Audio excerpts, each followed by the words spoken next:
Hi and magical Monday to you, Ragna here. Thank you for following me, and I hope you're ready for the weekly tarot reading.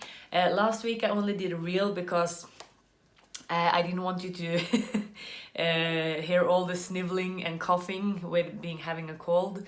Our son, he's 4 years old and he's in the kindergarten, and they have it's been this massive breakout of cold, normal cold, no COVID.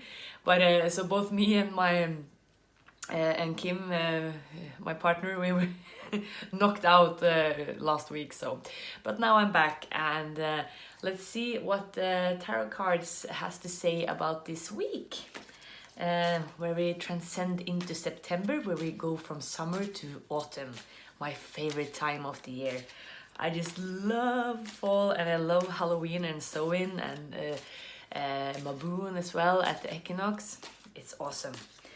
So I usually pull 3 cards for these weekly readings, where the first one is like the main theme, and then we have some extra messages with the 2 others. So let's see what they have in store. So first card. Ooh, we have the Knights of Cups. So this is going to be a quite emotional week.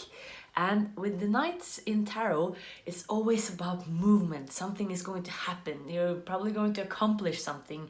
And it's a good time to talk about things, to sit down and maybe talk about even quite difficult themes or subjects that's been difficult for you.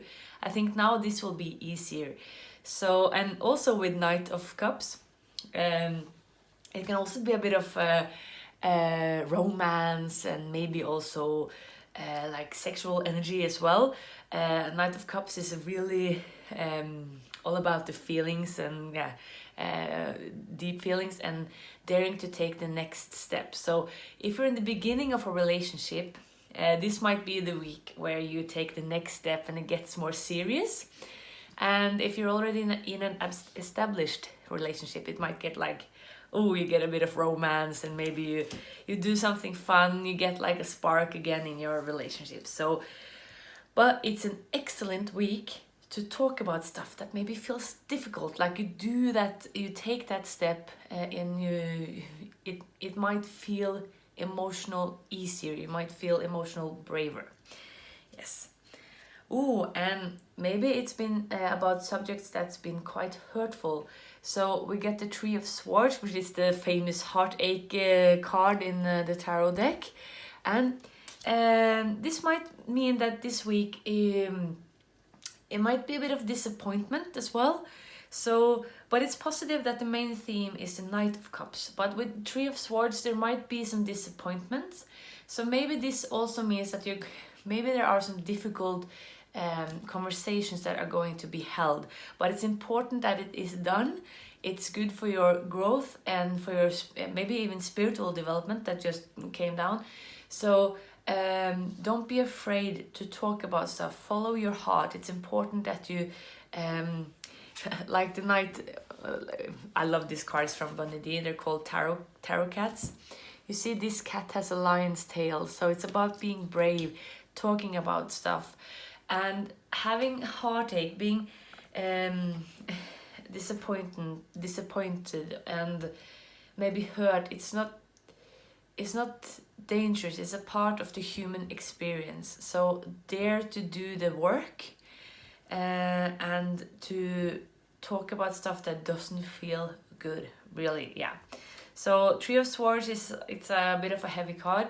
It can be within partnership, in romantic partnerships, but also with friends, or maybe a project that you don't get it all done as you want. But please know it is a reason for this. So just breathe, talk about stuff, lean into it, as my mentor says. Lean into the fear. Try and see what this means to you. Sometimes it's like the universe gives us these small disappointments because we need to adjust to get into a path that is more suitable for us. So yeah, let's see what the last card says. Oh my god. And it was here was 5 of Swords. So It's a lot of mental energy as well. These two cards are probably two of the most like more troublesome cards in the tarot deck. With Five of Swords, it's about also being a bit defeated, and how do you cope with being defeated. So, and also a bit of quarrel, discussions, communication not always working in your favor. So maybe we might get tested this week, but still dare to have that heart open, really have it open. Like use rose quartz for example, and practice self-love. I felt it's funny with these cards now, because this morning I really felt like doing, you'll find it on my stories on if you see this video on Monday this week, with having some positive affirmations. So work on that self-love. And also I think, as I said with the Three of Swords as well, I think, and I genuinely really mean this, I think we experience these kind of disappointments, these small quarrels, these communication errors because we need to adjust. There's something that needs to, like, we need to let go of something to then grow. Both 3 and 5 are like, 3 is a creative and a building number, and 5 is also, you need that kind of challenge to grow. So look at this as an opportunity, And what if this makes sense to you during this week?